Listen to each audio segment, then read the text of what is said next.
안녕하세요. 두근두근 산부인과 태은쌤. 명은쌤입니다. 안녕. 요즘 휴가철이 점점 다가오잖아요. 네. 다들 여행 계획들 많이 세우시고 계실 텐데요. 이제 휴양지로 가게 되니까 수영복도 있고 수영장도 가고 싶고 한데 정말 피치 못하게 여행 일정과 그리고 생리주기가 겹치는 때가 꽤 많아요. 맞아요. 그것까지 고려해서 내가 휴가 일정을 짤 수 없다 보니까 저 휴가가 먼저죠. 휴가가 먼저잖아요. 그래서 저희 진짜 많이 듣는 질문 중에 하나가 친구나 지인한테 혹시 생리 미루고 싶은데 또는 그 기간을 피해서 생리를 하고 싶은데 방법이 없냐 이렇게 맞아요. 진짜 많이 듣거든요. 피임약 언제부터 먹어야 돼? 맞아요, 이거가 맞아요. 진짜 네. 단골 질문이죠. 그래서 오늘은 그 부분을 한번 다뤄보려고 합니다. 피임약을 복용하게 되면 이제 호르몬 농도를 일정하게 맞춰주면서 생리가 나오지 않게 되는 거죠. 네. 그래서 드시다가 끊고 나면 하루 이틀 후에 출혈이 생기게 되는데요. 생리 주기에 따라서 호르몬 농도들이 바뀌게 되는데 호르몬 농도를 일정하게 높게 유지를 해주면 몸에서 아직 생리가 할 때가 아니라고 인식을 해요. 그래서 그 호르몬 농도를 계속 피임약으로 유지를 시켜주는 것이라고 생각하면 됩니다. 그래서 이제 생리를 해도 될 때 피임약을 끊으면 호르몬 농도가 떨어지면서 한 2, 3일 뒤에 생리가 나오게 되는 거죠. 그러면 생리를 미루고 싶으면 언제부터 피임약 먹으면 될까요? 정말 최소 일주일 전부터는 먹어야 됩니다. 일주일 안으로 먹게 되면은 사실 생리를 할 확률이 너무 높아져요. 맞아요. 미룰 수가 없어요. 그래서 일주일 전부터 복용하기 시작해서 생리를 이제 해도 된다 할 때까지 드시는 게 안전합니다. 네, 저는 무조건 추천드리는 방법은 그때 여행 때 생리를 미루려고 하면 너무 힘들어요. 실패할 수도 있고. 왜냐면 이게 여행 때 바쁜데 그 시간마다 피임약을 먹어야 되잖아요. 근데 그게 너무 힘든 일이잖아요. 그거 시차도 있으니까. 맞아, 시차도 있으니까 미리 한두 달 전에 생리 주기를 바꿔놔야 돼요. 맞아요. 네. 특히 막 결혼식 이런 중요한 중요한 네. 이벤트 때는 꼭 바꾸시기를 권해드리죠. 네네. 그래서 한 2달 전에 미리 피임약을 먹어서 사이클을 아예 바꿔놔야 되죠. 태은쌤, 그러면 만약에 제가 생리를 월 초에 매달 해요. 매달 1일에 예정일인데 9월 1일이 결혼식이다. 그럼 어떻게 할까요? 그러면은 예를 들면 저희가 그래도 한 2~3달 전에는 맞아요. 생리를 미리 맞추는 게 좋잖아요. 한 6월부터 할까요? 6월부터 한번 해볼까요? 그러면 내가 만약에 6월 1일이 생리 예정일이다라고 하면은 6월 1일 일주일 전부터 미리 피임약을 먹고 6월 1일이 지나서까지 쭉 피임약 복용을 유지를 해주셔야 돼요. 그리고 내가 만약에 한 6월 13일이나 14일 정도에 생리를 하면 괜찮겠다라고 싶은 때에 이제 피임약을 딱 끊어주시면 되는 거죠. 그러면 이제 내 생리 예정일이 매달 14일이 되는 거예요. 맞아요.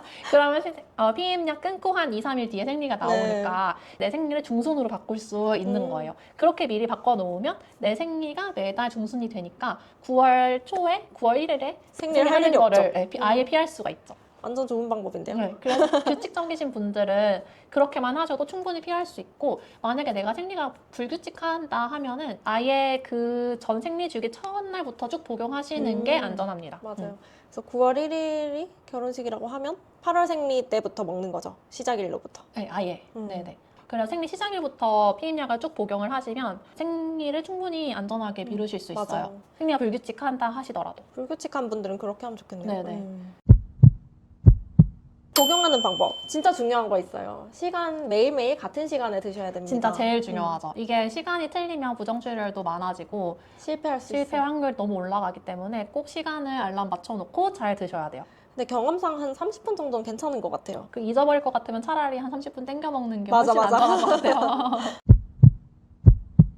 그러면 어떤 피임약을 먹어야 될까요? 꼭 산부인과 가서 처방 받는 게 좋을까요? 사실 이렇게 일시적으로 먹는 거는 약국 피임약으로도 전 충분히 가능하다고 맞아요. 생각하기는 하거든요. 그리고 이제 중요한 거는 저희가 지금 말하는 피임약은 대부분 에스트로겐이라고 하는 여성 호르몬이랑 프로게스테론이라는 호르몬이 합쳐진 피임약을 말하는데 에스트로겐 호르몬 용량이 피임약마다 용량이 다 달라요. 그 중에서 선택을 한다고 하면 에스트로겐 용량이 높은 피임약일수록 생리를 미루는 효과가 좋을 수 있어요. 네, 아무래도 몸에서 내 호르몬이 계속 높다고 인식하기가 쉬워지니까 에스트로겐이 30 마이크로그램 들어있는 피임약이 몇 가지 있죠. 처방 아닌 약으로는 미뉴렛, 마이보라, 미니보라 이렇게 있고 처방약으로는 야스민이 고용량 에스트로겐이 들어있습니다. 근데 고용량 에스트로겐 피임약을 복용하게 되면은 구역감이 좀 더 생길 수는 있어요. 맞아요. 그거는 감수를 해야죠. 저도 용량이 낮은 피임약을 먹어봤는데 생리가 그냥 나오더라고요. 그 실패한 거네요, 생리 미루기. 실패했어요. 시간 잘 맞추고 일주일 전부터 먹었는데 생리가 예정일에 딱 나와가지고 다음 달에는 마이보라를 먹었더니 잘 미뤄졌어요. 네. 아, 만약에 생리를 워낙에 규칙적으로 따박따박 하시는 분이라고 하면 그래도 고용량을 드시는 게 한 번에 성공할 수 있는 확률이 높지 않을까 네. 생각합니다. 또 중요한 거 있죠. 네. 피임약 절대 먹으면 안 되는 사람. 네. 피임약이 어쨌든 호르몬되다 보니까 전신에 작용을 하게 되잖아요. 요즘 피임약이 워낙 잘 나와서 부작용이 적긴 하지만 그래도 꼭 피해 주셔야 되는 분들이 있습니다. 맞아요. 첫 번째로 제일 중요한 거는 뭐 유방암이나 아니면 자궁내막암 같이 여성 호르몬으로부터 영향을 받는 암을 가지고 계신 분들 또는 과거력이 있으신 분들은 절대 복용하시면 안 돼요. 정맥 혈전증이라고 하죠. 혈관 안에서 피떡이 생겨서 혈관을 막을 확률이 높아질 수 있어서 정맥 혈전증 과거력이 있으신 분들 아니면 위험도가 높은 분들도 피해 주셔야 됩니다. 네. 그리고 뭐 고혈압이라든지 심장 질환을 가지고 계신 분들도 피해 주셔야 되고요. 뭐 간 기능 장애 있으신 분들도 피해 주셔야 되죠. 매일매일 먹는 약이고 간으로 대사되기 때문에 간 기능이 떨어져 있으면 드시면 안 됩니다. 네. 그리고 이제 진단되지 않은 자궁출혈이 있는 경우에도 사실 피임약을 피해 주셔야 돼요. 이제 출혈에는 여러 가지 원인들이 있는데 피임약을 먹게 되면 원인 찾기가 어려워지고 혹시나 그 출혈이 자궁내막암이나 이런 거일 수도 있는 거죠. 흡연 하시는 분들도 피임약을 피하는 게 좋기는 한데요. 특히 35세 이상이고 흡연을 하시는 분들은 피임약을 복용하시면 안 됩니다. 네, 절대 금계증이기 때문에 꼭 피해 주세요. 슬린다를 복용하시면 되죠. 맞아요. 슬린다정이나 아니면 수나리 같이 프로게스테론 단일 제제로만 이루어져 있는 피임약을 복용하시면 돼요. 그리고 임신 가능성이 있으신 분들도 맞아. 꼭 피해 주셔야 됩니다. 임신이 아님을 확인하고 복용하시는 게 맞아요. 중요하죠. 네. 그리고 편두통 있으신 분들 중에 전조 증상이 있는 편두통 가지고 계신 분들도 피해 주셔야 돼요. 오늘 주제는 피임약을 장기 복용하는 게 아니라 피임약을 주기 조절 목적으로. 뭐 한 달이나 뭐 몇 주만 이렇게 복용을 하는 목적이긴 하잖아요, 사실은. 근데 이제 피임약 같은 경우에는 혈전 발생하는 확률이 제일 높아지는 게 항상 첫 달부터 한 3달까지이기 때문에 내가 단기로 먹으니까 뭐 이런 괜찮겠지? 금계증이 있어도 괜찮지 않을까? 이렇게 생각하시면 맞아. 안 됩니다. 그리고 또 흔하게 생길 수 있는 부작용으로는 아까 말씀드린 구역감이 있을 수 있고 복통, 흔하게 유방통도 많이 오죠. 그리고 소량의 부정출혈 부정출혈도 생길 수 있어요. 네. 보통은 생리 끝나면 다 좋아집니다. 맞아. 그래서 이제 피임약을 처음 드시는 분들은 좀 당황하실 때가 있잖아요. 생각보다 너무 불편하다. 가슴이 빵빵해지고 약간 통증도 생기는 것 같고 아무래도 피임약이라고 하면 혹시 유방암 내가 걸린 거 아닌가 이렇게 걱정도 많이 하시는데 그러면 항상 다음 생리 지나면 보통 괜찮아지니까 우선은 그 다음까지 지켜보자 이렇게 말씀을 많이 드립니다.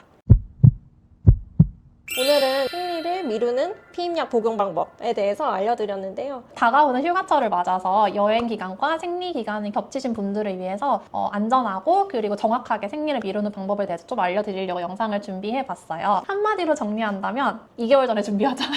그리고 예정일 7일 전부터는 먹자. 오늘 영상이 도움되셨다면 좋아요, 구독, 알림 설정 부탁드리고요. 저희는 그럼 다음에 더 유익한 영상으로 돌아오도록 하겠습니다. 다음에 또 봐요. 안녕. 안녕.